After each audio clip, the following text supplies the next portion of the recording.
What's going on, folks? Pretty much we had to work on this dryer right here. What was wrong with this dryer was the belt basically was broke on it. So we put a new belt on it, but the new belt has a couple issues. So we'll go ahead and take this belt back off of it. And to remove your belt from it, if you could look back up underneath there, what you can see is how the belt is going around your tensioner pulley pretty much.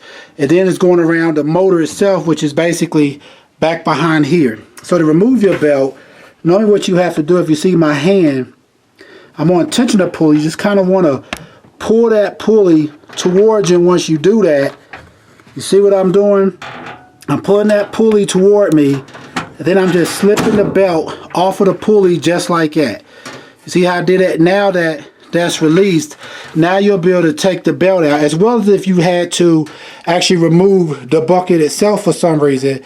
Now you should be able to do both. You could take the bucket out and you can go ahead and replace the belt by doing what I did. You see what I'm saying is I'm reaching underneath here.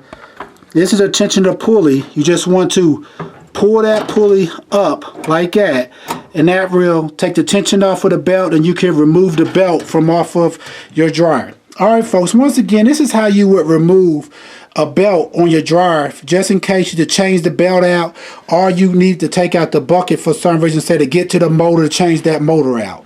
Alright, please check out our other helpful videos. Please like, subscribe, and share. Thanks.